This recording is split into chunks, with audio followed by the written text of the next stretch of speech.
नमस्कार, मी नितीन. आपण पाहत आहात वायझन इंडिया टीव्ही आणि आता पाहूया आजची महत्त्वाची बातमी. सातारा लोकसभा निवडणुकीचे राष्ट्रवादी काँग्रेस पार्टी शरद पवार, इंडिया व महाविकास आघाडीचे अधिकृत उमेदवार शशिकांत शिंदे यांच्या प्रचारार्थ कराड दक्षिण मतदारसंघातील विंग जिल्हा परिषद गटात जाहीर प्रचार सभेचं आयोजन करण्यात आलं होतं. यावेळी विंगचे आराध्य दैवत श्री हनुमान मंदिरात उमेदवार शशिकांत शिंदे यांनी प्रचाराचा नारळ अर्पण केला.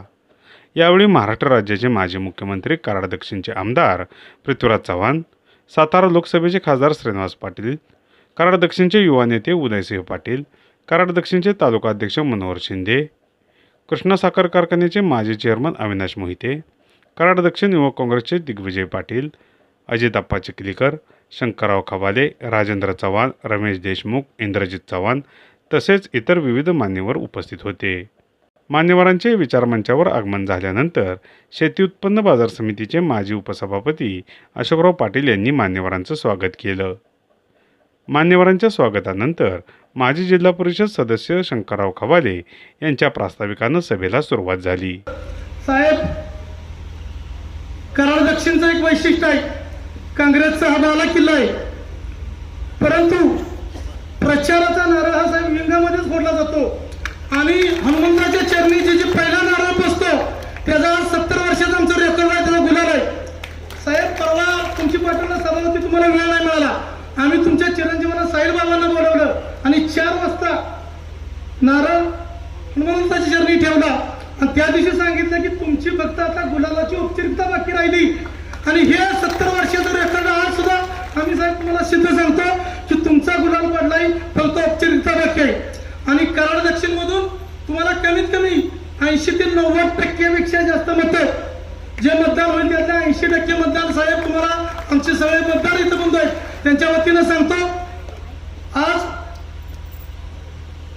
पुढच्या उमेदवार ज्यांना आम्हीच निवडून दिलं 10 वर्ष साहेब, 10 वर्षात कराड दक्षिणला एकही दौरा नाही किंवा कुठल्या एका गावाला 1 रुपयाचा निधी दिलेला असेल तर समोरच्यानी सांगावं की बाबा 10 वर्षात कराड दक्षिणला 1 रुपयाचा त्यांनी निधी दिलाय. त्यामुळे आज लोकांची संभ्रम असते की त्यांना निवडून कशासाठी द्यायचं. लोक आज सगळी साहेब तुमच्या पाठीशी खंबीरपणे उभे आहेत. मी जास्त वेळ घेत नाही. विंग जिल्हा परिषद गटातून साहेब तुम्हाला आम्ही 80 ते 90% लीड देऊ आणि संपूर्ण जिल्ह्यामध्ये सगळ्यात जास्त विंग जिल्हा परिषद गटाचं लीड असणार, एवढंच मी बोलतो. माझं भाषण संपतो. जय हिंद, जय महाराष्ट्र. धन्यवाद भाऊ. यानंतर कराड दक्षिण विधानसभा मतदारसंघाचे युवा नेते सन्माननीय उदयसिंह पाटील दादा उंडाळकर या ठिकाणी आपले मनोगत व्यक्त करतील. मित्रो, आपल्या सर्वांना माहिती आहे की या कराड दक्षिण विधानसभा मतदारसंघामध्ये जी काही या मतदारसंघाची जडणघडण झाली ती पुरोगामी विचारसरणीच्या माध्यमातूनच झालेली आहे. 35 वर्ष काकांनी या मतदारसंघाची जी विकासाच्या माध्यमातून हा मतदारसंघ बांधण्याचा प्रयत्न केला त्यामध्ये त्यांना मोठ्या प्रमाणामध्ये यश मिळालं. मी यश यासाठी म्हणतोय की या मतदारसंघाची एक परंपरा आहे की या मतदारसंघामध्ये मतदारसंघाची स्थापना झाल्यापासून फक्त 3 आमदार आहेत आणि ते तिन्ही आमदार एकाच पक्षाच्या विचारधारेचे आहेत. आणि त्यामुळं या मतदारसंघाची जी काकांनी बांधणी केली तीच बांधणी आज बाबा चालवण्याचा प्रयत्न करतायत किंवा ती चालवत आपण सर्वजण पुढे चाललेलो आहोत. मित्र, तुम्हाला सर्वांना माहिती आहे की आज देशामध्ये जे वातावरण निर्माण आहे त्या वातावरणाला जर का आपल्याला छेद द्यायचा असेल किंवा परिवर्तन करायचं असेल तर आपल्याला पुरोगामी विचारसरणीची कास ही धरावीच लागेल. कारण आपण सर्व कराडवासी सातत्याने एक सांगत असतो की आम्ही यशवंत विचार सातत्याने जपलेत आणि मग हे यशवंत विचार जर का सातत्याने जपायचे असतील आणि समाजाची उन्नती जर का करायची असेल आणि विशेषतः युवकांना जर का त्यांचे प्रश्न सोडवून घ्यायचे असतील तर या उद्याच्या होणाऱ्या लोकसभेमध्ये आपल्याला शिंग फुकणाऱ्या तुतारीला मतदान ही करावंच लागणार आहे. पण हे करत असताना 2 गोष्टींची काळजी घेणं अत्यंत गरजेचं आहे. कारण हे मतदान का करावं, कशासाठी करावं याच्यावरती अनेक वेळा उहापोह झाले, अनेक सभा झाल्या, त्यातून आपल्याला मार्गदर्शन झालेले. पण आता ज्या काळजी घ्यायची आहे उद्याच्या 7 तारखेला मतदान करताना, की हीच काळजी घ्यायच्या आहेत की सकाळी 7 ते 6 मतदान आहे. सकाळी उठल्या कार्यकर्त्यांनी आपल्या घरातलं हक्काचं मतदान पहिलं बजावून घ्यायचं आहे, कारण मताची टक्केवारी कमी होत चाललेली आहे. या उन्हाळ्यामुळं माणसं मताला बाहेर येत नाहीयेत. म्हणून सकाळी जेवढं लवकर आपलं मतदान आपल्याला उरकून घेता येईल तेवढं आपण उरकून घेणं ही आपली प्राथमिकता असणार आहे. आणि त्याचबरोबर मतदान करत असताना ज्यावेळी तुम्ही मशीनवर जाल त्यावेळी 3 नंबरला आपलं उमेदवाराचं चिन्ह असणार आहे. त्या चिन्हावरती आपण ज्यावेळी बटन दाबाल त्यावेळी त्याच्या शेजारी व्हीव्हीपॅटचं एक मशीन असणार आहे की ज्याच्यामध्ये 6 सेकंदासाठी तुम्हाला ती चित्र दिसणार आहे की तुम्ही कोणत्या चिन्हावरती मत केले किंवा कोणत्या उमेदवाराला तुम्ही मत केले हे तुम्हाला त्या कागदाच्या चिठ्ठीवरती ते चित्र दिसत असणार आहे 6 सेकंदासाठी. ती चित्र पाहून खात्री करून घ्या आणि त्यानंतर ते ज्यावेळी खाली एक वेगळा बॉक्स आहे त्या बॉक्समध्ये डिपॉझिट झाल्यानंतरच तुम्ही ते बूथ सोडायचं आहे. कोणतीही गडबड आपल्याला करायची नाहीये. अत्यंत शांततेनं हे आपल्याला मतदान करायचं आहे. आणि पुन्हा एकदा फिरून तुम्हाला विनंती करतो की शिंग फुकणाऱ्या माणसाला आपल्याला मतदान करायचं आहे आणि आपल्या उमेदवाराला आपण निवडून द्यायचं आहे. एवढीच या ठिकाणी अपेक्षा व्यक्त करतो आणि मी आपली रजा घेतो. जय हिंद, जय महाराष्ट्र. धन्यवाद दादा. आपले मौलिक विचार या ठिकाणी संपन्न केले. महाराष्ट्र राज्याचे माजी मुख्यमंत्री व कराड दक्षिणचे विद्यमान आमदार सन्माननीय पृथ्वीराज चव्हाण बाबा यांना विनंती करतो की आपण या ठिकाणी आपले मौलिक विचार या जनसमुदायाला प्रकट करावे. लोकसभा मतदारसंघाचे महाविकास आघाडीचे, इंडिया आघाडीचे आणि राष्ट्रवादी काँग्रेस शरद पवार गटाचे लोकप्रिय उमेदवार शशिकांतजी शिंदे या कार्यक्रमाला खास उपस्थित असलेले खासदार श्रीनिवासजी पाटील, आत्ता ज्यांनी आपल्याला मार्गदर्शन केलं ते उदयसिंग पाटील, शंकरराव खबाले, अजितराव पाटील, अशोकराव पाटील, उत्तमराव पाटील, सारंग पाटील, सौ शिवांगी निलेश खबाले, सौ मीनत मोमीन, कोटल्याच्या सरपंच आणि या चषकावर बसलेले सर्व विंगच्या या सभेला उपस्थित असलेले आपण सगळे विंगकर, ग्रामस्थ बंधू आणि भगिनी, येत्या 7 तारखेला आणि त्यानंतर काही दिवस 7 टप्प्यामध्ये 2024ची लोकसभा निवडणूक होत आहे. आणि या निवडणुकीमध्ये देशाचं भवितव्य ठरणार आहे की यापुढं देशाचा राज्यकारभार नरेंद्र मोदी करणार का इंडिया आघाडीचे सर्व धर्मसमभावामध्ये विश्वास ठेवणारे, समतेमध्ये विश्वास ठेवणारे, संविधानाचा बचाव करणारे हे जे घटक आहेत ते एकत्र इंडिया आघाडी केलेली आहे. त्या इंडिया आघाडीचा या ठिकाणी पंतप्रधान होणार आहे. आज पहिल्या टप्प्याचे जे मतदानाचे आकडे आपल्या समोर आलेले आहेत त्यामध्ये स्पष्ट दिसतंय की एक मोदींच्या विरोधामध्ये एक 10 वर्षाची अँटी इन्कम्बन्सी आहे. त्यांनी केलेल्या कामाबद्दल आणि आता अर्थव्यवस्थेची जी परिस्थिती आहे त्याबद्दल प्रचंड मोठी नाराजी आहे. आणि मोदी विरोधी सुप्त लाट आज संबंध देशामध्ये पसरलेली आहे आणि त्याचा परिणाम दिल्लीमध्ये सत्तांतर होण्यामध्ये होणार आहे. आता मी फक्त आशादायी म्हणून बोलत नाही, तर आपण जर मोदींचा 10 वर्षाचा कार्यकाल पाहिला, माझी रास्त अपेक्षा होती की मोदी जेव्हा कराडला आले, पुण्याला आले, कोल्हापूरला आले, आपल्या 10 वर्षात काय त्यांनी केलं ते त्यांनी आश्वासन दिली ती का पूर्ण करू शकले नाही, ते आता पूर्ण करणार आहेत का याबद्दल काहीतरी बोलतील अशी माझी अपेक्षा होती. पण ते काही बोलले नाही. ते फक्त काँग्रेस पक्ष आणि इंडिया आघाडी जर जिंकली तर काय ते करतील, आमच्या जाहीरनाम्यामध्ये नसलेल्या गोष्टी आमच्या तोंडात टाकून काँग्रेस आलं तर असं होईल, काँग्रेस आलं तर तसं होईल. अरे तुम्ही 400 नारा दिलेला आहे. तुम्हाला जर विश्वास असेल तुमचं सरकार येणं तर आमच्या जाहीरनाम्याबद्दल कशाला बोलताय? पण पहिल्या 2 टप्प्यामध्ये त्यांना खरोखरीच भीती निर्माण झालेली आहे की आता इथं सत्तांतर होणार आहे.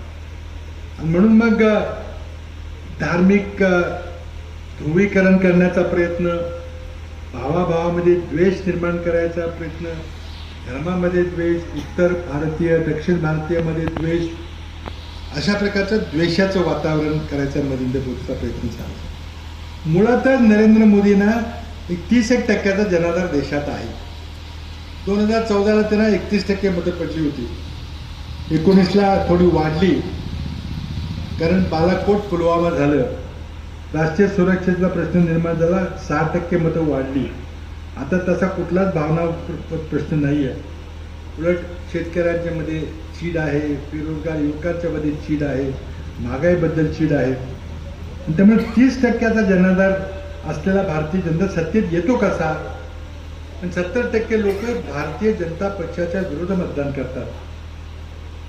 पण येतो याचं कारण असं आहे की ती 70% मतं इतकी विभागली जातात. उदाहरण द्यायचं झालं तर आजच्या लोकसभेमध्ये 38 वेगवेगळ्या पक्षाचे खासदार निवडून आलेले आहेत. कुणाला 0.5%, कुणाला 0.5%, पण ती मतं विभागली जातात. म्हणून यावेळेला आम्ही प्रयत्न केला की विरोधी पक्षांची मतं विभागली गेली नाही पाहिजेत, आणि म्हणून इंडिया आघाडीची आम्ही रचना केली आणि त्यामध्ये एकास एक उमेदवार देण्याचा प्रयत्न केला. महाराष्ट्रामध्ये बहुतेक ठिकाणी आपण एकास एक उमेदवार दिलेले आहेत. आता विरोधी पक्षाच्या मताची विभागणी होणार नाही. आणि मग 70% मतं आहे ती एका पेटी झाली की नरेंद्र मोदींचा धोवा होणार. त्यांनी प्रयत्न केला, कधी वंचितला उभं करा, कुणा MIMला मोर करा, पण काही ते जमलेलं नाही. कारण देशामध्ये या निवडणुकीमध्ये खरं म्हणजे 5 महत्वाच्या प्रश्नावर ही निवडणूक लढली जाणार आहे. पहिला मुद्दा आहे महागाईचा, दुसरा मुद्दा आहे बेरोजगारीचा. हे दोन्ही मुद्दे एकमेकांमध्ये गुंतलेले आहेत, कारण नरेंद्र मोदींच्या 10 वर्षाच्या अर्थव्यवस्थेच्या संचालनामध्ये या देशाची अर्थव्यवस्था घसरलेली आहे.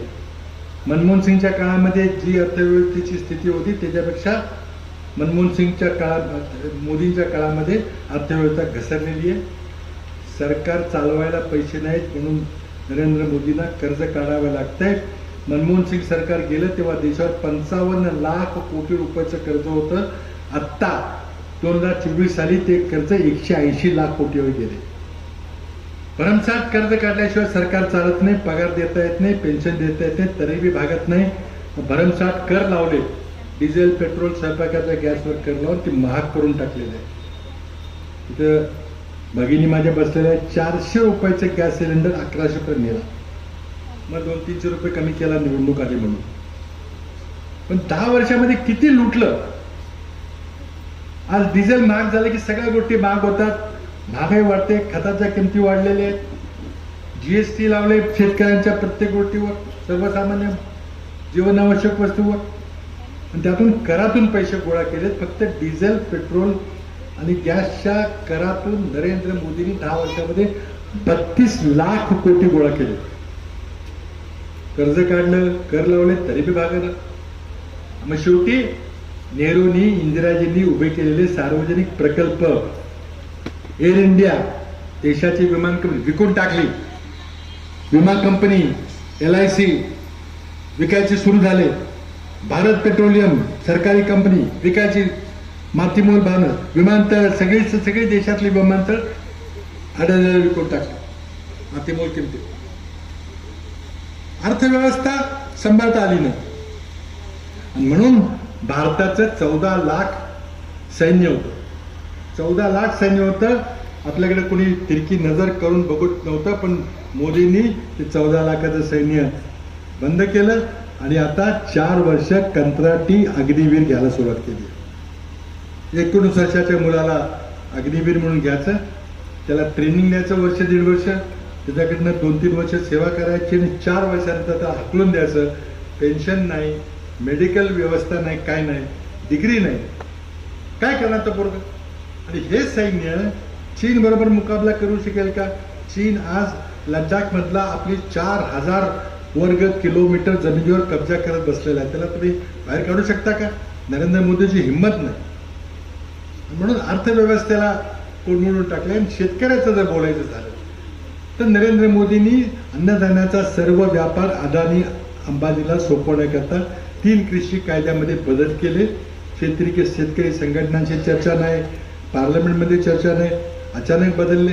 शेतकरी उद्ध्वस्त झाला आणि त्या शेतकऱ्यांनी वर्षभर पंजाब, हरियाणा, राजस्थान, यूपीच्या शेतकऱ्यांनी वर्षभर आंदोलन केलं. 700 लोकांनी बलिदान दिलं आणि शेवटी नरेंद्र मोदींना ते 3 कायदे परत घ्यावे लागले. नरेंद्र मोदींचा शेतकऱ्यांनी प्रचंड मोठा अपमान केला. अक्षरशः शेतकऱ्यांनी मोदी सरकारचं नाक जमिनीत घासलं आणि अपमानित झालेले मोदी आता शेतकऱ्यांच्यावर सूड घेत आहे. अक्षरशः शेतकऱ्यावर सूड घ्यायचं चाललेलं आहे. जरा कुठं शेतीमालाला चांगला दर आला की मोदींनी एक्सपोर्ट बंद, निर्यात बंद, लगेच भाव पडले. आपण बघितलं असेल गेल्या 2-3 दिवसापूर्वी 1,33,000 कोटी रुपयाचं खाद्यतेल आयात केलं. सोयाबीनचे भाव पडले. आज कापसाचे भाव 10 वर्षापूर्वी ते तेच आहे. साखरेची निर्यात बंदी, गव्हाची निर्यात बंदी, तांदळाची निर्यात बंदी. कांद्याचं सांगतो, कांदा 40 रुपये किलोनं चालला होता. शेतकरी बिचारा म्हटला की आता यंदाच्या सुट्टीला चांगले पैसे येतील, 1 एकर 2 एकर रान असेल, इतके क्विंटल कांदा गुणिले 40 रुपये क्विंटलनं गेला, इतके लाख रुपये होतील. एकदम नरेंद्र मोदींनी कांद्याची निर्यात बंदी करून टाकली. कांदा आला 6 रुपये. 40 रुपयाचा कांदा 6 रुपये किलोवर आला. सामान्य अशिक्षित शेतकरी सुद्धा एवढं गणित करू शकतो की आपलं किती मोठं नुकसान झालं. आणि हा शेतकरी, हा सुशिक्षित बेरोजगार युवक त्या मोदी सरकारला घरला पाठवणार. प्रचंड मोठा भ्रष्टाचार. काही दिवसापूर्वी ऐकलं असेल, निवडणूक रोख्याची कल्पना 2017 मध्ये काढली. जगातला सर्वात मोठा स्कॅम, कॅशलेस भ्रष्टाचार. नरेंद्र मोदींनी राजकीय देणग्या घेण्याकरता ही स्कीम केली. त्यातून भाजपला 10,000च्या वर कोटी रुपयाच्या देणग्या मिळाल्या कंपन्याकडून. सुप्रीम कोर्टाने सांगितलं की सगळी स्कीम बोगस आहे, बेकायदेशीर आहे, असंवैधानिक आहे, बंद केली. आणि सांगितलं की सगळी माहिती द्या की कुठल्या कंपनीनं कुठल्या पार्टीला किती पैसे कधी दिले. सुरुवातीला स्टेट बँकेनं आढेवाढे घेतले, पण सुप्रीम कोर्टानं तंबी दिल्यावर सगळी माहिती बाहेर आली. आता कळतंय एका बाजूला डोनेशन घ्यायचं आणि दुसऱ्या बाजूला कॉन्ट्रॅक्ट द्यायचं. मेधा इंजिनिअरिंग कंपनी आहे, भयंकर मोठं काम, 14,000 कोटी रुपयाचं कॉन्ट्रॅक्ट दिलेलं आहे काश्मीरमधलं आणि त्याकडे डोनेशन घेतलं. हे सगळे आकडे पुढे आलेले. नरेंद्र मोदी काही रोजगार देऊ शकत नाही. आणि युवकांना काय सांगतोय, जुगार खेळा.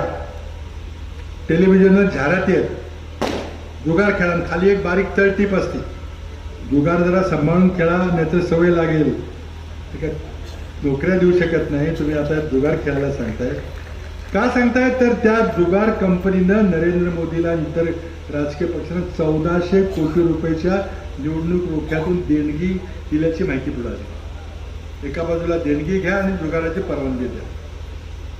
काय चाललंय, कशी अर्थव्यवस्था चालणार आहे.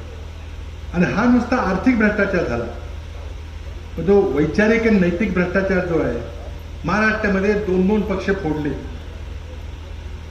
50-50 खोकी. गुजरात सरकारनं तिथं त्यांचं स्वागत केलं सुरतला, आसाम सरकारनं गुवाहाटीला स्वागत केलं, गोवा सरकारनं स्वागत केलं. माझा स्पष्ट आरोप आहे की हे जे महाराष्ट्रात राजकारण घडलं, जे शिवसेना फोडली, राष्ट्रवादी काँग्रेस फोडली, ते सगळे नरेंद्र मोदींच्या स्वतःच्या परवानगीनं झालेलं आहे, त्यांच्या संमतीनं झालेलं आहे, त्यांच्या अप्रुव्हलनं झालेलं आहे. त्यामुळं न खाऊंगा न खाने दूंगा म्हणणारे मोदी तुम्ही किती खोटारडे निघाला.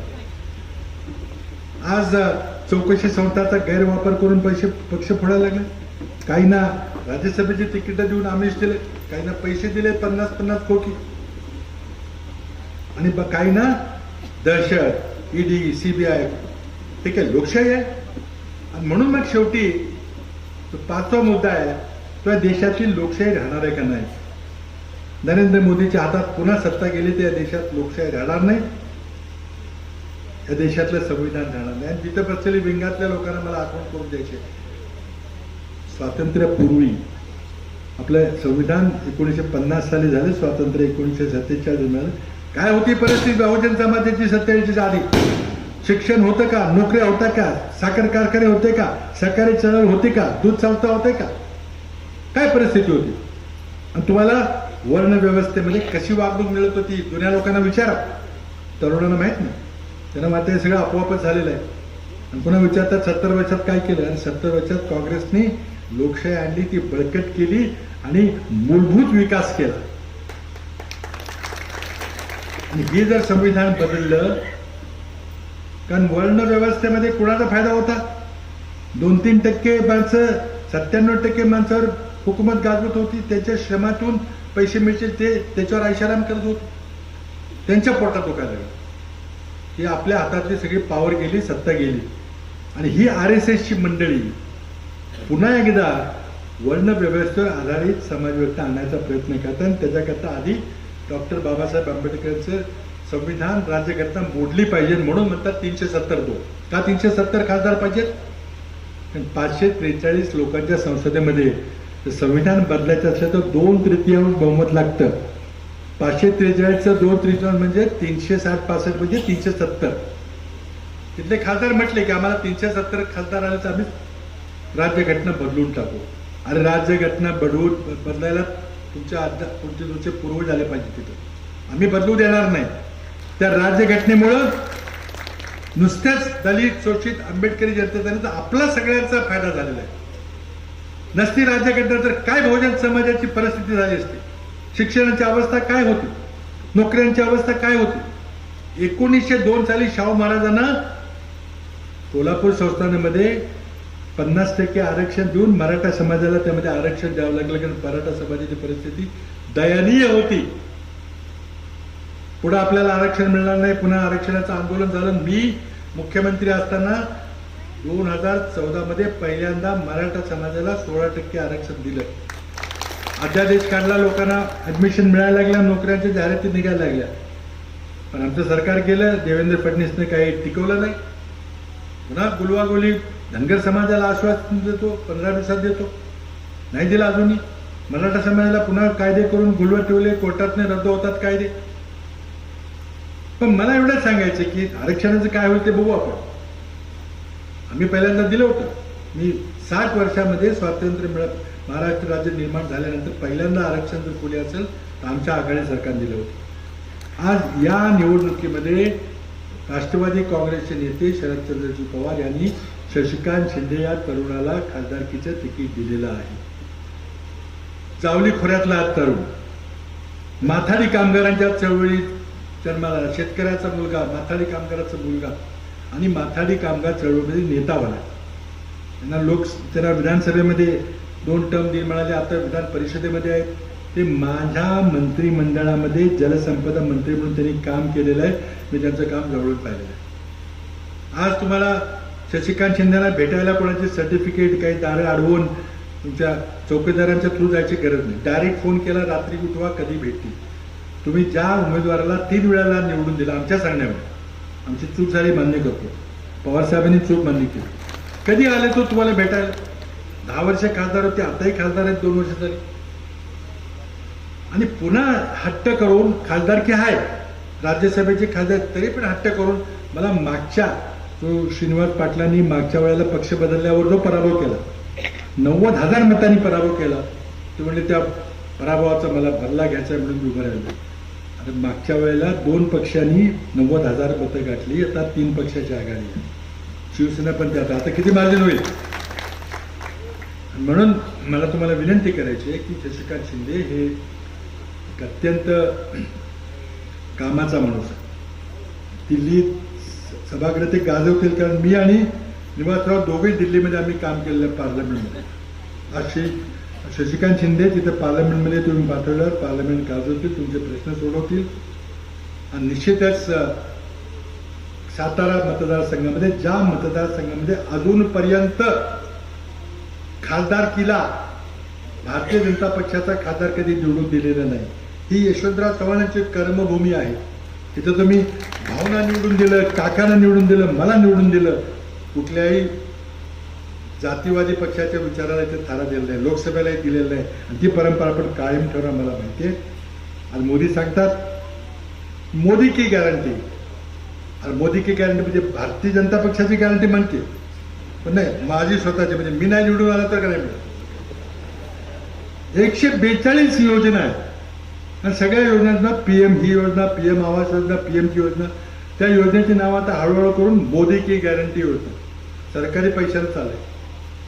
अरे पक्षाचं नाव घे. आम्ही कधी म्हटलं का की इंदिरा की गॅरंटी, जवाहरलाल नेहरू की गॅरंटी, राहुल गांधी की गॅरंटी, राजीव गांधी की गॅरंटी? तुम्ही व्यक्तीच तो वाजवताय म्हणून आम्हाला भीती वाटते तुमचा हुकुमशाहीकडे वाटचाल चालली, म्हणून याला थांबवलं पाहिजे.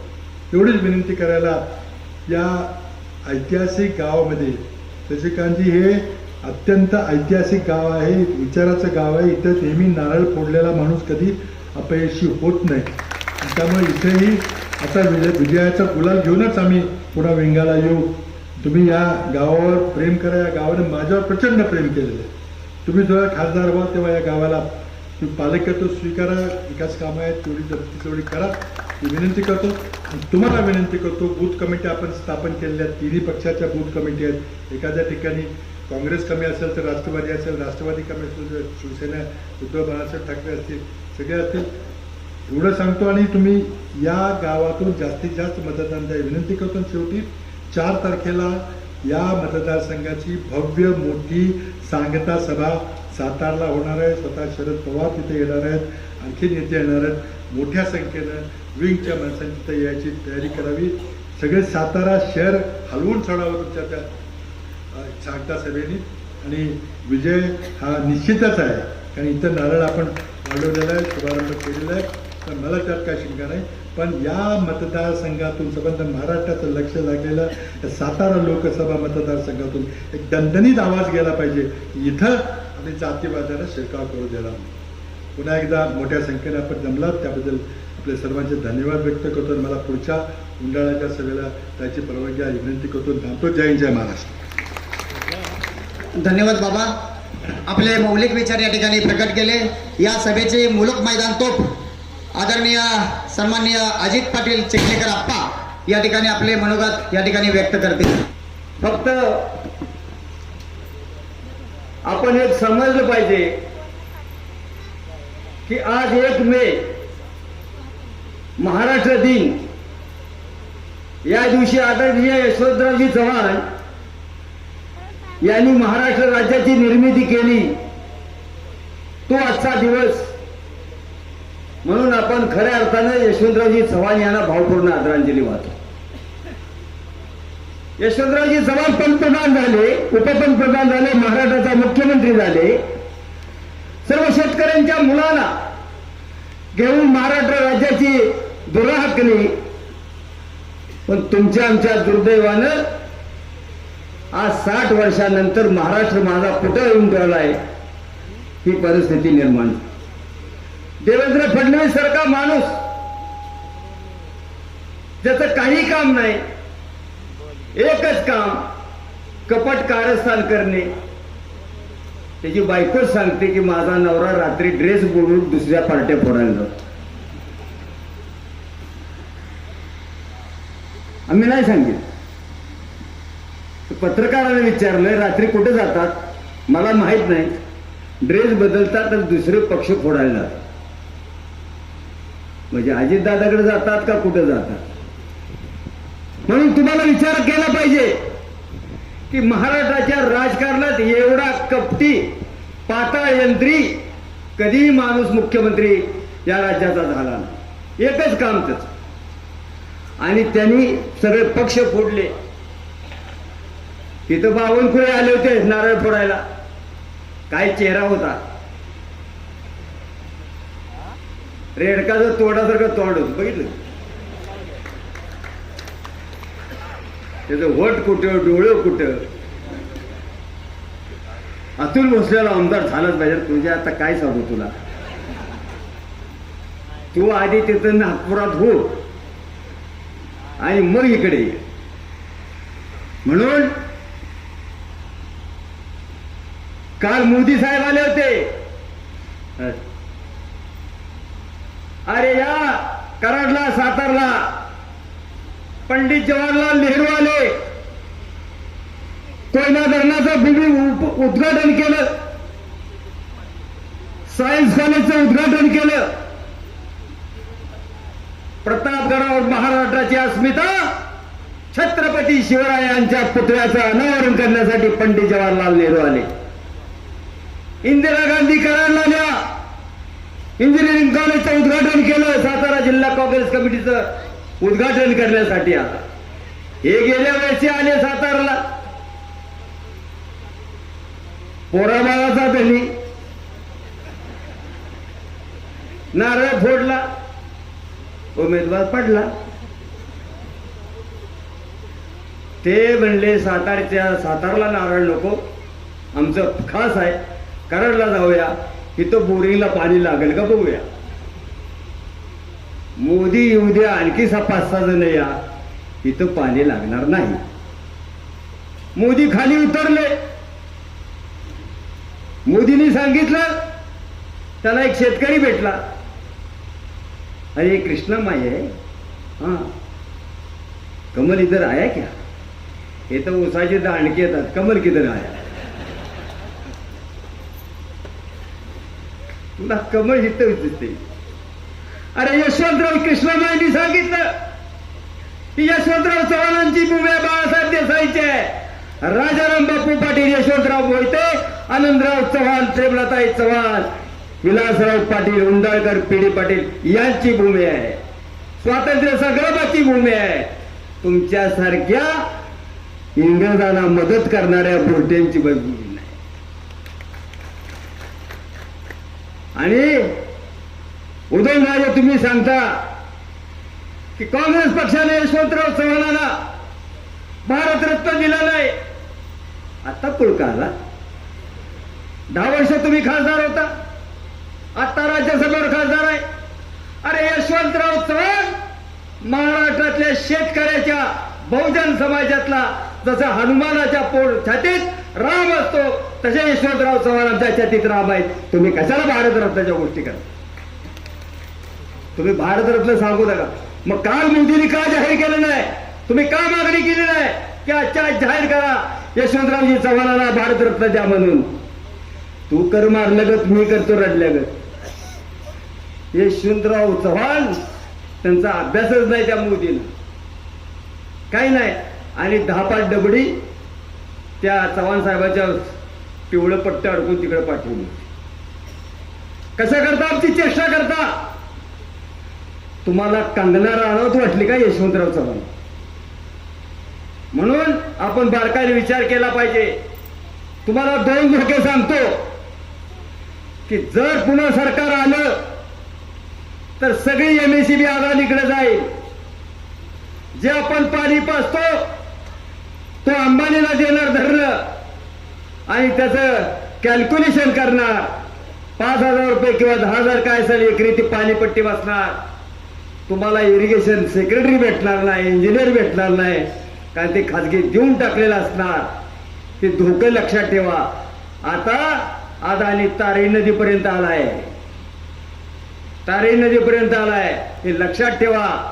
म्हणून काय हो, आपल्याला एक सांगा, यशवंतराव चव्हाणांनी परवा सुरेश भोसले, फार महान माणूस, अजिबात डोनेशन घेत नाही, गरीबाच्या मुलांना देतो. आणि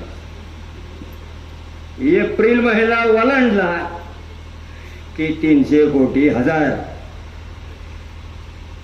म्हणून ती गेले भाजपमध्ये.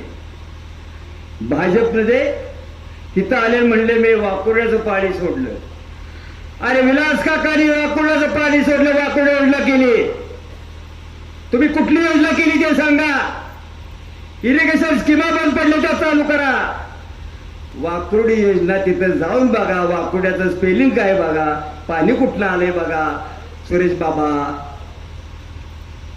जरा अभ्यास करा, कारण मुलगा सांगतील तसं वागतं. मुलगा हुशार. म्हणून आपण लक्षात ठेवलं पाहिजे. या वेळेला त्यांनी सांगितलंय अतुल भोसले लोकसभेचे समन्वयक, नका 4दा पडले, कसला समन्वय? कोणता तरी करायचा. तुम्हाला दुसरी गोष्ट सांगतो, हे जे ईडी मध्ये गेलेत मी अजितराव अनंत पवार. आपण काय केलं? नाही नाही, मी 70,000 कोटी खाल्ले असं तुम्ही सांगितलं. मग तुला तर काय पाहिजे? मला अटक नको, ये इकडं. मी हर्षवर्धन पाटील. तुझी काय अडचण? मला साहेब झोप येत नाही, खा फोडणीची गोळी, ये इकडं. आपल्याला ठीक आहे, आपण एक लक्षात ठेवा, हे ईडीकडे गेलेले आहेत. या लोकांना आपण धडा शिकवा. गद्दार एक, मी 2 मिनिटं सांगतो, 2 बायकांनी 1 नवरा, असंही मंत्रिमंडळ आहे. म्हणजे मुख्यमंत्री शिंदे नवरा आहे का फडणवीस नवरा आहे माहित नाही. मग जे 2 आहेत, शिंदे मालक आणि फडणवीस उपमुख्यमंत्री आले, पण मालक शिंदे पण दाजीवर प्रेम फडणवीसवर. अशी परिस्थिती मंत्रिमंडळाची. म्हणून सर्वांना मी सांगतो, अजून शिंदे साहेबांना बोलायचं, आम्हाला मंडळाला जायचं आहे. आपण सर्वांना कराड दक्षिणची परंपरा, आदरणीय यशवंतराव मोहिते भाऊ असतील, आदरणीय विलासराव काका असतील, आणि 3रे आमदार पृथ्वीराज चव्हाण यांना तुम्ही प्रचंड मताने निवडून दिलं. आदरणीय श्रीनिवास पाटलांना प्रचंड मताने आपण लोकसभेत पाठवलं. ज्या वाटेने आदरणीय यशवंतरावजी चव्हाण दिल्लीला गेले, त्याच वाटेवरून या माथाडीचा मुलगा जावळी खोऱ्यातला बिबट्या नाही, धान्या वाघ दिल्लीला जाऊ द्या, एवढीच मी आपल्याला प्रार्थना करतो. आणि चिन्ह आहे शिंग वाजवणारा पुजारी बांधव. माणूस बिनूस काय म्हणू, पुजारी बांधव, ते डोक्यात ठेवून आपण शिक्का मारा, बटन दाबा, एवढंच मी आपल्याला विनंती करतो. थांबतो. जय हिंद, जय महाराष्ट्र. धन्यवाद. आप्पा आपले मौलिक विचार या ठिकाणी प्रकट केले. यानंतर कृष्णा सहकारी साखर कारखान्याचे माजी चेअरमन सन्माननीय अविनाश मोहिते दादा या ठिकाणी आपले विचार प्रकट करतील. ज्यांच्या प्रचारासाठी आपण सगळे इथं, ते आदरणीय आमदार शशिकांतजी शिंदे साहेब, त्याचप्रमाणे येत्या 7 तारखेला लोकसभेसाठी मतदान, यांची निवडणूक ही आपल्या देशाच्या दृष्टीनं, महाराष्ट्राच्या दृष्टीने आणि आपल्या जिल्ह्याच्या दृष्टीने अत्यंत महत्वाची, सगळ्यात महत्वाची यांची निवडणूक होती. ही लोकशाहीच्या दृष्टीनं अत्यंत महत्वाची ही निवडणूक होणार. 2014 साली राष्ट्रवादी काँग्रेस पक्ष, राष्ट्रीय काँग्रेस पक्ष आणि इतर मित्र पक्ष यांची सत्ता केंद्रात होती.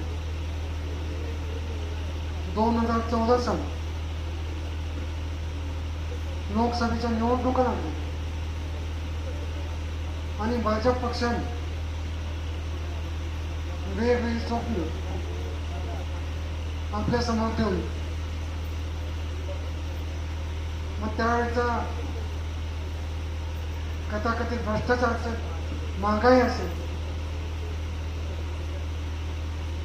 युवकांना नोकऱ्या देण्याचं आश्वासन असेल, शेतीमालाला हमीभाव देतो आणि प्रत्येक जनतेच्या खात्यावर 15 लाख रुपये जमा करतो, अशा या गोष्टी लोकांसमोर ठेवल्या. आणि 14 साल भाजपा पक्ष तिथं सत्तेवर होता. परंतु गेले 10 वर्ष जी स्वप्न या पक्षानं लोकांना दिली, हे स्वप्न पूर्ण हे ब्रह्मांडाचं. आपला हा पट्टा ऊस शेतीचा पट्टा 2014 साली जो साजरा तो दर 2024 साली यामुळे बी बियाणं दुप्पटीने तिप्पटीने वाढले, खतं दुप्पटीने तिप्पटीने वाढले, सिलेंडर चार्जचं 1200 रुपये आणि 2 कोटी नोकऱ्या गेल्या बाजूला आहे. या लोकांच्या नोकऱ्या तिथं गेले.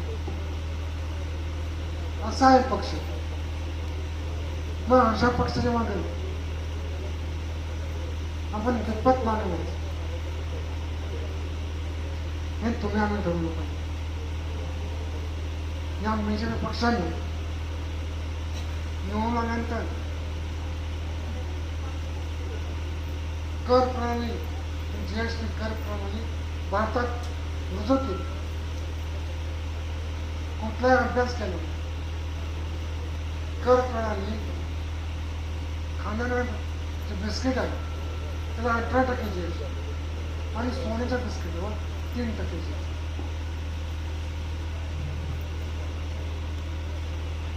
हा पक्ष हा हुकुमशाहीच्या मार्गाने चालला. हा पक्ष शेतकरी विरोधी पक्ष. पंजाबचा शेतकरी असेल, हरियाणाचा शेतकरी असेल, यांनी दिल्लीच्या सेवा वर्षभर आंदोलन केलं. वर्षभर आंदोलन करत असताना या भाजप सत्ताधारी पक्षात 1 वर्ष तिथं शेतकरी दिल्लीच्या सीमेवरून बसतात. त्यांच्या अडचणी काय, त्यांच्या समस्या काय या काही जाणून घेण्याचा वर्षभर त्यांना विचार सुद्धा होता. साध्या प्रश्नाचं मला उत्तर दे. महाराष्ट्रामध्ये गेले 1-1.5 वर्ष जे राजकारण चाललं हे आपल्या सगळ्यांना पटलंय. या पक्षाचा फक्त एक कल्मी करायचं, पुढच्या माणसांच्यावर भ्रष्टाचाराचे आरोप करायचे. कोट्यावधी रुपयाचा अपवाद केलाय हे आरोप करायचे आणि शासकीय यंत्रणेचा ईडीसारखा इन्कम टॅक्सचा या शासकीय यंत्रणेचा वापर करायचा, पुढच्यावर दबाव टाकायचा, त्यांना आपल्या पक्षात घ्यायचं आणि त्या राज्यातलं सरकार पाडायचं आणि बीजेपीचं सरकार तिथं स्थापन करायचं. हे या पक्षाचा एक कल्मी कार्यक्रम.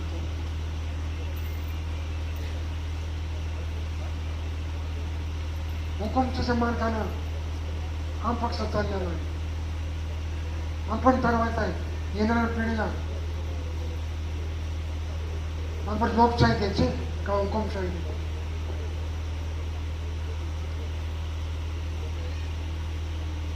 आपल्या विभागाचे खासदार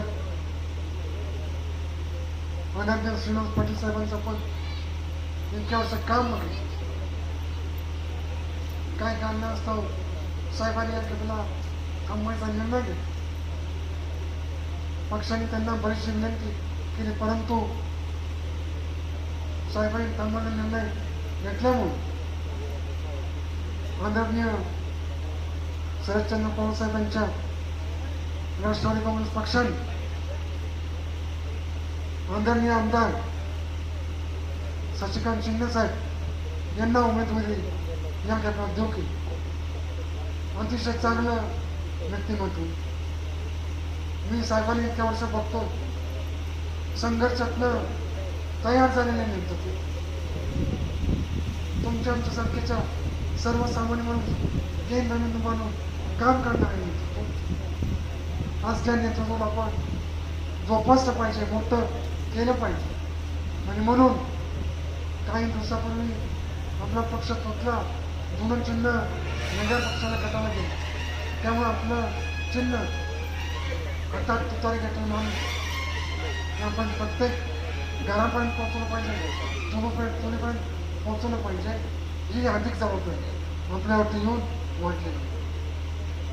त्यामुळं शशिकांत शिंदे साहेबांचं काम करण्याची पद्धत गेले 10 वर्ष मी बघितली. कोणी जाऊ दे, तुमच्या काही समस्या असतील, तुमचे काही प्रश्न असतील, त्यांचा जागेवरती न्याय निवाडा केला जाईल. आणि अशाही नेतृत्वाला आपल्या विभागाचा आवाज दिल्लीपर्यंत पोहोचण्यासाठी त्यांचे हात आपण बळकट करू. एवढंच आपल्या या सभेच्या ठिकाणी अपेक्षा व्यक्त करतो आणि माझ्या नावाने माझं थांबवतो. जय हिंद, जय भारत. मी शशिकांत शिंदे साहेब यांना विनंती करतो की आपण या ठिकाणी आपलं मनोगत व्यक्त करावं. पण त्या दिवशी विंगच्या मारुतीचं दर्शन घ्यायचं चुकी झाली. आज ती पूर्ण करण्याची संधी मला प्राप्त झाली. योग पण असा आहे, काही लोक इथं येणार होते असं कळलं आणि आमच्या कार्यकर्त्यांनी फोन करून सांगितलं, साहेब काही करा पण त्यांच्या अगोदर आपला नारळ गेला पाहिजे. मग चिरंजीवांना मी पाठवलं आणि आपला नारळ ठेवला आणि ते आलेच नाही. आणि त्यानंतर मला वाटतं मी आज आलो आणि विजयाचा नारळ बांधाची आपला तिथं ठेवला. इतक्या वर्षाची परंपरा आहे. देव पावला, समोरच्या जनतेने पाहावं एवढी प्रार्थना करायला मी इथं आलेलो आहे. आज 1 मे महाराष्ट्र राज्याचा महाराष्ट्र दिन आणि कामगार दिन. 75 वर्ष 65 वर्ष या मतदारसंघामध्ये कैलासवासी यशवंतराव चव्हाण, कैलासवासी आनंदराव चव्हाण, कैलासवासी खासदार यशवंतराव मोहिते, पृथ्वीराज चव्हाण, प्रमिला काके चव्हाण, 65 वर्षामध्ये श्रीनिवास पाटील साहेब, अनेक मान्यवरांनी या सातारा जिल्ह्याच्या असलेल्या भूमीला एक दर्जा दिला आणि खासदारकीचा सुद्धा दर्जा दिला. आणि आज 1 मेच्या दिवशी एका कामगार नेत्याला या सातारा जिल्ह्यातल्या या दिग्गजांच्या असलेल्या या मतदारसंघामध्ये पवार साहेब आणि महाविकास आघाडीच्या नेत्यांनी मला संधी दिली. आता माझी परीक्षा आहे ती तुमच्यावर अवलंबून आहे. माझं भाग्य आहे की कराडच्या या असलेल्या भूमीमधले सगळे दिग्गज नेते मंडळी एकत्र आले. काही लोक ओढली जातात, काही लोक विकत घेतली जातात, काही लोकांना लालूच दाखवली जाते, काही लोकांना दमबाजी केली जाते. जे प्रामाणिक असतात ते नितांतप्रमाणे या असलेल्या कार्यामध्ये प्रेम करून पाठबळ देत असतात. आणि हे पाठबळ मला मिळालं. फार मी राजकीय मोठा नेता नाही, आमच्या माथाडीचे कार्यकर्ते इथं आले असतील. माथाडी कामगारांचा मुलगा सरवाडीमध्ये उभा राहिलो. आज कामगार दिनी या असलेल्या व्यासपीठावर, मोठ्या व्यासपीठावर मला उभं राहण्याचं भाग्य मिळालं हे कामगार चळवळीमुळे. एवढंच नव्हे, तान्हासाहेबांच्या आणि शिवराव पाटलांच्या संघटनेतला कार्यकर्ता पवार साहेबांनी हेरला. 5 वेळा आमदारकी आणि मंत्रीपद घेत असताना ज्या वेळा पवार साहेबांनी श्रीनिवास पाटील साहेबांना विचारलं, त्यांनी नकार दिल्यानंतर त्यांनी सांगितलं, आता तुलाच ही लढाई करावी लागेल. लढाई पदाची नव्हती, लढाई तत्वाची होती. लढाई या देशाच्या दुसऱ्या स्वातंत्र्याची होती. ही लढाई या महाराष्ट्रातल्या असलेल्या या सरकारच्या कपट कारस्थानाच्या विरोधातली होती. मी त्यावेळेला सांगितलं, साहेब आपण सांगाल तर मी पाहिजे ते करायची तयारी आहे. हा शशिकांत शिंदे उभा राहायला सुद्धा तयार आहे. म्हणून तुमच्या समोर या ठिकाणी आज महाविकास आघाडीचा उमेदवार म्हणून या ठिकाणी मी उभा राहिलेलो आहे. निवडणुकीची रणधुमाळी सुरू झालेली आहे. आरोप प्रत्यारोप सुरू झालेले आहे. काल तर देशाचे पंतप्रधान नरेंद्र मोदी साहेब आलेले आहेत. कराड दक्षिणची माणसं कमी होते, मी अभिमानाने सांगेन.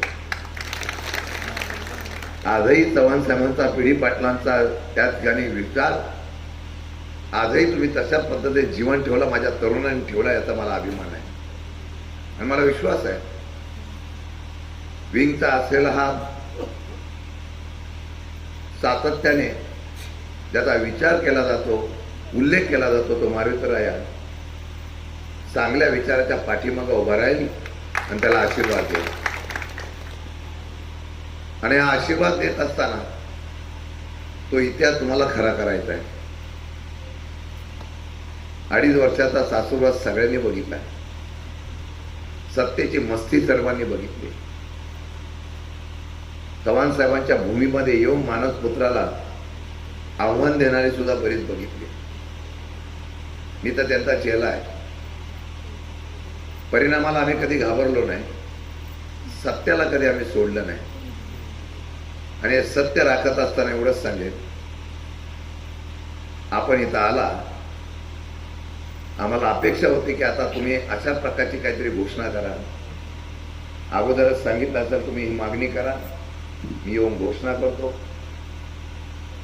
घोषणा तर झालीच नाही, पण साधं चव्हाण साहेबांच्या भूमीमध्ये येऊन चव्हाण साहेबांचा उल्लेखही केला नाही. अरे ही लढाई आमची आहे. आता मला अभिमान आहे, सह्याद्रीचा सुपुत्र हिमालयाच्या मदतीला गेला. चीनच्या लढाईमध्ये हेच या देशामध्ये सातारच्या असलेल्या सुपुत्राचा गौरव देशाने केला. तुम्ही करा किंवा नाही करा, मारुतीराजाने साक्षीने सांगतो, केंद्रात सुद्धा तुम्ही येणार नाही आणि राज्यात सुद्धा तुम्ही येणार नाही. आणि ज्या वेळा सरकार बनवायचं असेल ते सरकार आमचं असेल. आणि त्यावेळेला चव्हाण साहेबांच्या असलेल्या भूमीला या ठिकाणी नतमस्तक होत असताना त्या ठिकाणचा असलेला हा भूषण पुरस्कार सुद्धा आमचं सरकारच देईल अशा प्रकारची ग्वाही या ठिकाणी इच्छा व्यक्त करतो.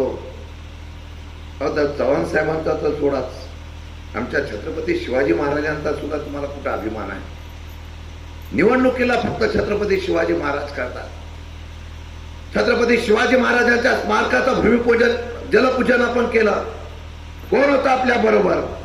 जे आज सांगताय की यशवंत विचार, हे आज सांगताय छत्रपतीची गादी, ते सगळेजण एकत्र होते.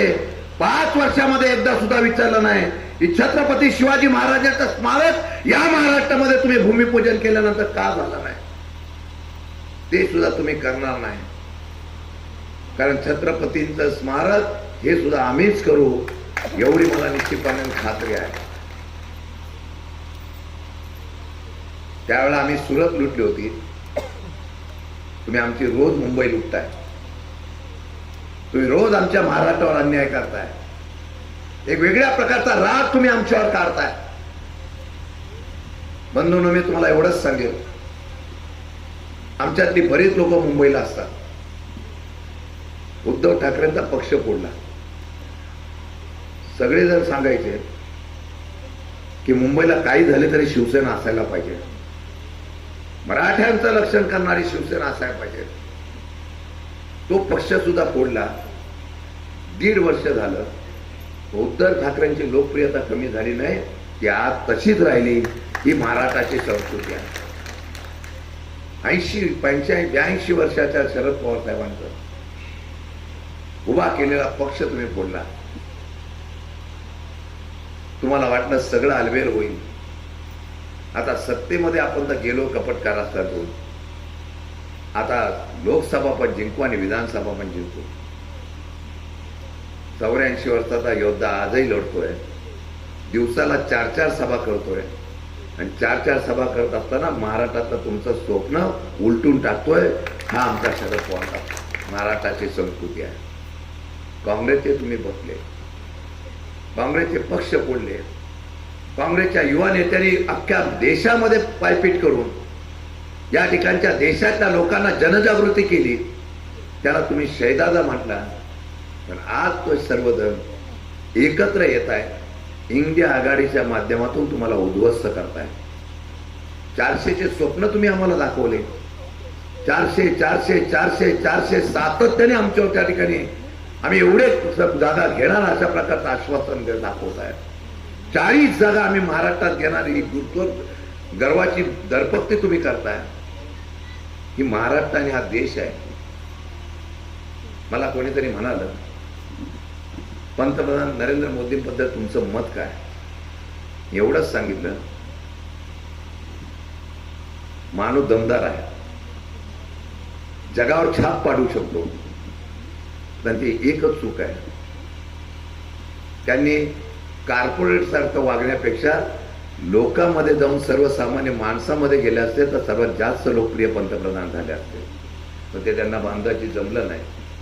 पंतप्रधान पण राजीव गांधींनी केलं, पंतप्रधान पण मनमोहन सिंगांनी केलं.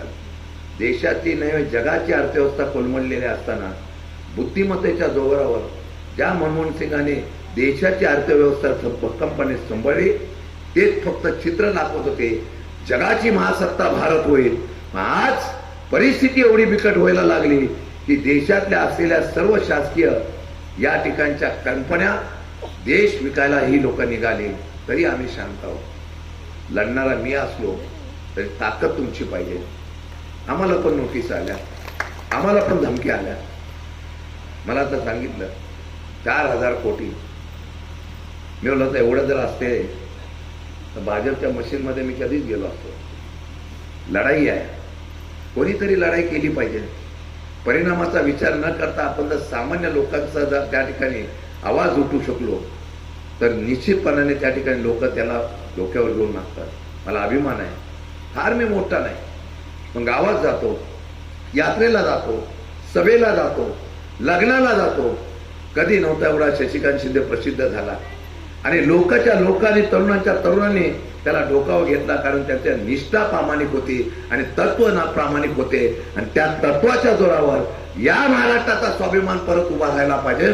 म्हणून या असलेल्या सातारच्या जनतेने त्या ठिकाणी ताब्यात ही निवडणूक घेतली आहे. ही निवडणूक लोकांनी हातामध्ये घेतली. आम्ही फक्त तुम्हाला पेटवण्याचं काम करू आणि असा सातारा जिल्हा पेटून दाखवू. या सातारा जिल्ह्याचा इतिहास एक दिवस असा होईल की देशातल्या सगळ्या निवडणुकीमध्ये ही हाय व्होल्टेज असलेली निवडणूक सर्वसामान्य कार्यकर्त्याला निवडून आणण्यासाठी या विंगच्या लोकांनी नव्हे तर सातारा जिल्ह्यातल्या तरुणांपासून युवकांनी आणि सातारा जिल्ह्यातल्या सर्व जनतेने इतिहास घडवला. हाच निर्णय या निवडणुकीला आपल्याला घ्यायचा आहे. हाच निर्णय घ्यायचा आहे आणि हा निर्णय घेण्यासाठी तुम्हाला विनंती करतो, तुम्ही चिंता करू नका. मी बोलणार आहे आणि हा आमचे समोर बसलेला आदर्श आहे. केंद्रात सुद्धा बोलणारे माणसं लागतात. कुठल्या योजना, कुठली काम, काय सगळं माहित असतं. लोक तुलना करतायत. बाजारपेठेमध्ये चॅनलवाले जातात. मी गर्वाने बोलत नाही, मी फार नम्र आहे. लोक विचारतात प्रत्येक चॅनल मध्ये. मगाशी मला हे बनत होते, 100 जणांना विचारलं कोण येणार, त्यातले 8 जण फक्त विरोधातलं नाव सांगतात, बाकी सगळेजण आपलं नाव सांगतायत. हा बदल एका दिवसात झाला नाही. हा बदल 10 वर्षाच्या अनुभवातून झाला. लोक म्हणतात गेलो, भेटले पाहिजे, भेटले तर बोलले पाहिजे, बोलले तर काम झालं पाहिजे. आणि जाताना 1, 2, 3, 4 हे बोलत नाही, तक्रार करत. लोकसेवेचा निधी, विधानसभेचा निधी आम्ही जनतेला देतो. यांचे पैसे, यांचे निधी कोणाकडे गेले, कार्यकर्त्याकडे गेले का कोणाकडे गेले, याचा कधीतरी विचार करणार आहात का? आम्ही निवडून दिलेला लोकप्रतिनिधी लोकसभेमध्ये किती असतो? आज मी सांगतो, विधानसभे आणि विधान परिषदेमध्ये तर मी सकाळी बसायचो तो संध्याकाळपर्यंत सभागृहामध्ये बसणारा शशिकांत शिंदे होता. 100% उपस्थिती असायची. कुठला कायदा बनला की त्या कायद्यावर जर चुकीत असेल, जनतेच्या विरोधात असेल तर शशिकांत शिंदे तिथे बोलून ते कायदे थांबवायला लागत होता. अशा प्रकारचा निर्णय घेणारा कार्यकर्ता म्हणून मी आपल्याला विनंती करतो, एक संधी फक्त द्या. वेळ कमी आहे, एक संधी. याच नेत्यांच्या आदर्शावर जर सातारा जिल्ह्यातला आदर्श खासदार होऊन दाखवला नाही तर मी नाव बदलून टाकेल, एवढं तुम्हाला निश्चित ग्वाही देतो. आणि देवाच्या साक्षीने सांगतो, माणसाला कुठलंही काम असलं तरी ते काम करून देण्यासाठी नावात पण वजन असावं लागतं. आणि मला वाटतं आज सगळ्या जनतेचं, आज सगळ्या असलेल्या प्रशासकीय यंत्रणेमध्ये विचारून घ्या. माझी पोचपावती एवढीच आहे, मी निष्ठावंत आहे. आज लोक त्या माध्यमातून आपुलकीने बघतात. काही का असना पण निष्ठावंत उभं राहायला त्याला निवडून द्यायचं आहे. आणि म्हणून माझ्या विनच्या पंचवर्षीय लोकांना सांगतो, मी मगाशी सांगितलं, होणाऱ्या मतदानामध्ये 80% मतदान आम्ही करून देऊ. मतदान झालेल्या मतापैकी 80% झालं पाहिजे. नाही तर मतदान 50% आणि त्यातलं 80% म्हणजे ते कमी होऊ नये. फक्त 5 दिवस माझ्यासाठी काम करा. बाकीच्या दिवसामध्ये तुमचं काम करण्याची जबाबदारी माझी असेल. माझ्या सातारा जिल्ह्यामध्ये फार मोठा विकास व्हावा अशी अपेक्षा आहे माझ्या तरुणांना आहे. त्यांना वाटतं इथं औद्योगिक क्षेत्र विकसित झालं पाहिजे, IT पार्क विकसित झाला पाहिजे, वेगवेगळ्या प्रकारची योजना आल्या पाहिजेत, सातारा जिल्ह्यामध्ये शहरीकरण आलं पाहिजे. अशा प्रकारच्या अनेक जी भूमिका आहेत ते मांडण्याचा प्रयत्न केला जातो. ते स्वप्न पूर्ण करण्याचा प्रयत्न एक कार्यकर्ता म्हणून करेल. आता परत एकदा केंद्रातल्या असलेल्या अनुभवाचा मला निश्चितपणाने फायदा घेण्यासाठी प्रयत्न करा. तुम्हाला न्याय देण्याची भूमिका मी करेन एवढीच नम्र विनंती करतो. माझी निशाणी आहे तुतारी वाजवणारा माणूस. साताऱ्याची तुतारी दिल्लीला वाजवू द्या एवढी त्या ठिकाणी नम्र विनंती करतो. परत शब्द देतो, विजय होईल तर विंगच्या मारुतीला नतमस्तक होण्यासाठी शशिकांत शिंदे येईल हा आव्हान करून आपली रजा घेतो. जय हिंद, जय महाराष्ट्र. धन्यवाद शिंदे साहेब. यानंतर सातारा लोकसभा मतदारसंघाचे विद्यमान खासदार सन्माननीय श्रीनिवास पाटील साहेब या ठिकाणी आपले मौलिक विचार प्रकट करतील. याच मारुतीच्या खांद्यावर बसून मला 3 वेळा तुम्ही दिल्ली जाऊन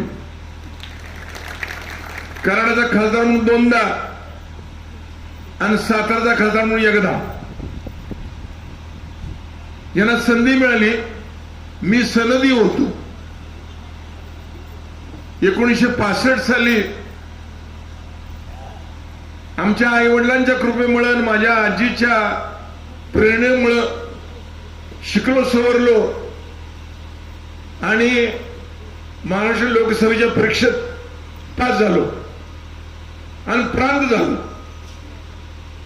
ते प्रांतच म्हणायचे, मामदार, प्रांत आणि कलेक्टर एवढं 3च माहिती. पण कलेक्टर कुठेतरी साताराला बसतो आणि त्याला भेटायला जायचं म्हणून तर लई दिवस लागतात. पण प्रांत कुठं कुठे येतोय, हळवाकला येतो, रेठाला येतो, मुक्काम करतो, तंबूत राहतो एवढं माहिती होतं. ती संधी मला मिळाली. नोकरी संपत आली होती. नागपूरला होतो. 10 जून 1999 आदरणीय पवार साहेब, तारिक अनवर आणि संगमा साहेबांनी एक विषय मांडला होता काँग्रेस कमिटीमध्ये. 16 जणांनी ठरवलं होतं की आपण प्रश्न विचारायचा.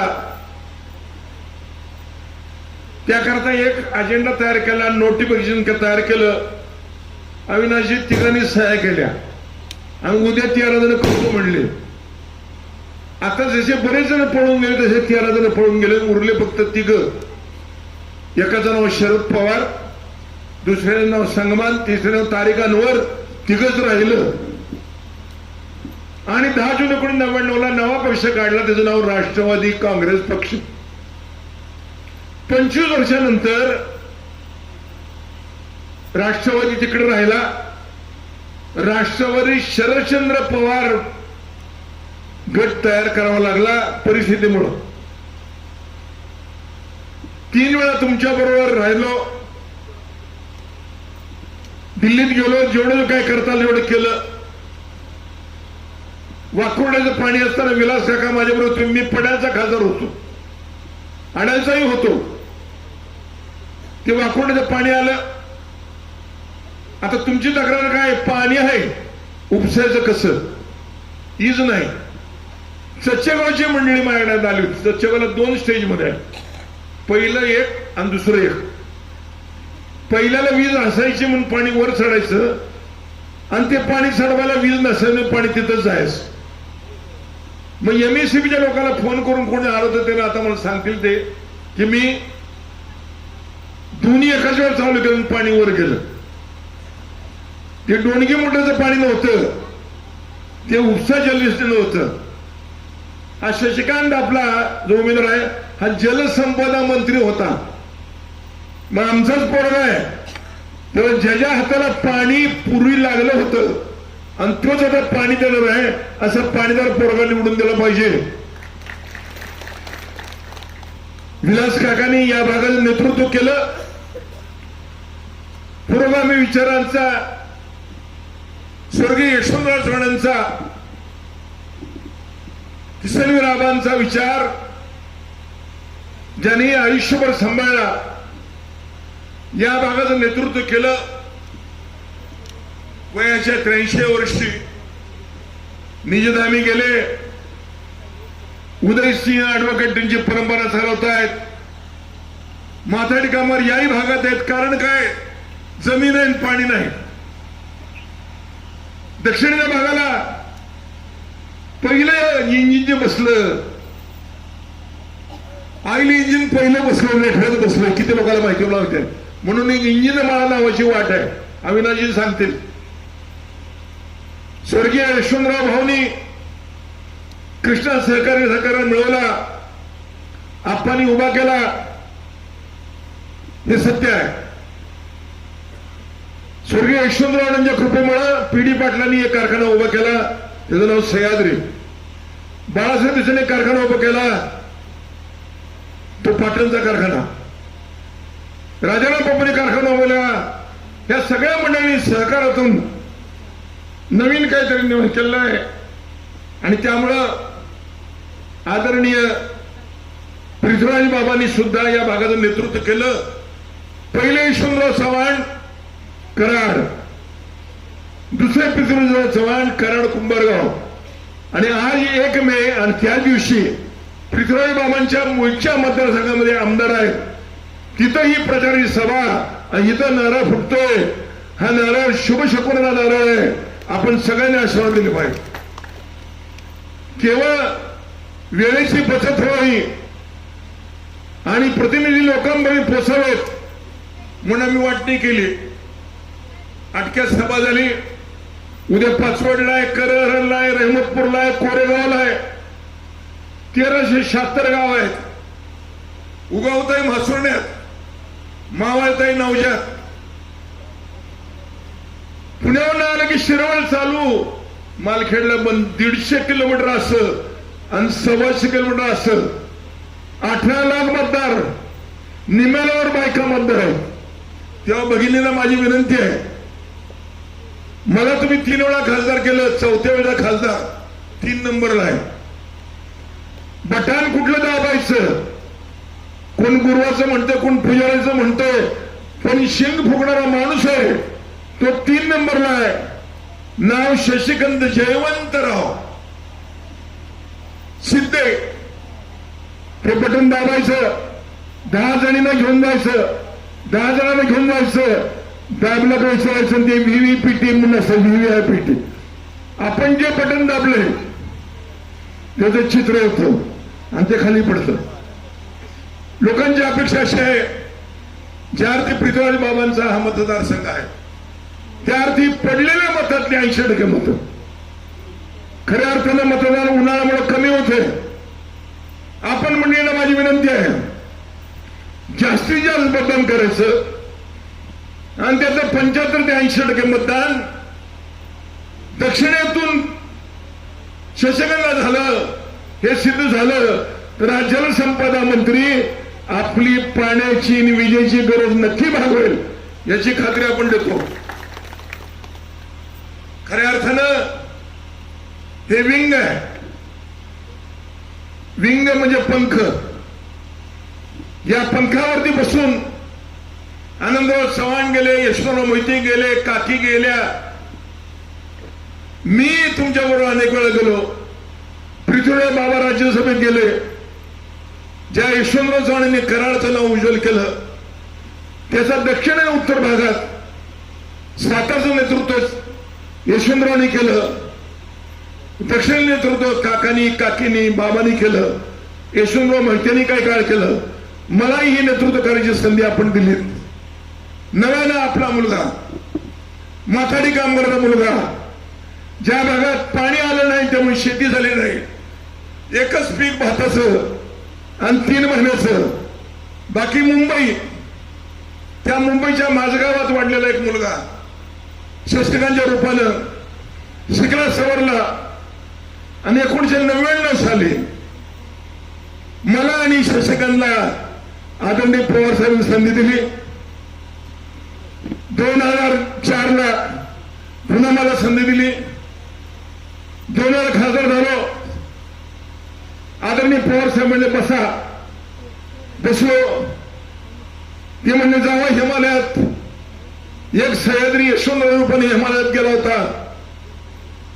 चिन्याने हरवणारा यशवंतरावजी चव्हाण आणि आणि त्यानंतर वर तिबेट आणि चायना, खाली बांगलादेश, डाव्या हातात नेपाळ, उजव्या भूतान, त्या भूमीत 5 वर्ष काढली, माघारी आलो आणि तुम्ही म्हणला पुन्हा एकदा झालो.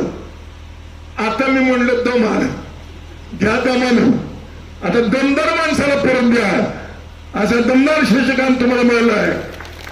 धारेचं पाणी असतं, धार घालावी लागते, धार लावावी लागते आणि धारदार शिंग वाजवावं लागतं. हातात हात घ्या, तो काँग्रेसचा आहे. उजेड पाण्याची मशाल हातात घ्या, ती उद्धव बाळासाहेब ठाकरेची आहे. आणि मग त्या 3 नंबरच्या वाजवण्या पूजनाच्या शिंगाला द्या, तो 3 नंबर आपला आहे. माझी खात्री आहे 7 मेला सकाळी 7 पासून सध्या 6 वाजेपर्यंत मतदान आहे. मतदान बहुसंख्येनं करा, तुतारे वाजू द्या आणि पुन्हा एकदा मारुतीच्या दर्शनाला आम्हा सगळ्यांनी संधी तुम्ही द्या, एवढी विनंती करतो आणि थांबतो. मराठी पाऊल पडते पुढे, वाजती तोफांचे चौघडे आणि ह्या विंगादात ते निशाण आणि तिथं पुन्हा धडधडे. धन्यवाद. धन्यवाद खासदार साहेब, आपले मौलिक विचार या ठिकाणी प्रकट केले. या कार्यक्रमाचा आभार सन्माननीय शंकरराव लोकरे, संचालक रयत सहकारी साखर कारखाना यांनी या कार्यक्रमाचे आभार करावे. महाविकास आघाडीच्या प्रचाराच्या निमित्त अधिकृत उमेदवार माननीय शशिकांत जयवंतराव शिंदे साहेब या ठिकाणी उपस्थित राहिले, त्याबद्दल त्यांचा आभार. तसेच या विभागाचे माजी मुख्यमंत्री पृथ्वीराज बाबा, तसेच या विभागाचे माजी खासदार श्रीनिवासजी पाटील साहेब, व्यासपीठावरील सर्व मान्यवर उपस्थित राहिले, त्याबद्दल सर्वांचे आभार. तसेच विंग येथे शशिकांत शिंदे यांच्या प्रचारार्थ झालेल्या सभेला विंग जिल्हा परिषद गटातील हजारो मतदारांनी गर्दी केली होती. विंगचा मारुती आपणाला नक्की पावेल अशी अपेक्षा यावेळी उमेदवार शशिकांत शिंदे यांनी व्यक्त केली. YZ India TV, Karad. ही होती आजची महत्त्वाची बातमी. आपल्या परिसरातील ताज्या घडामोडी जाणून घेण्यासाठी आत्ताच आपण YZ इंडिया TVला सबस्क्राईब करा व नोटिफिकेशन बेलवर क्लिक करून आमच्या नवनवीन अपडेट मिळवा. नमस्कार.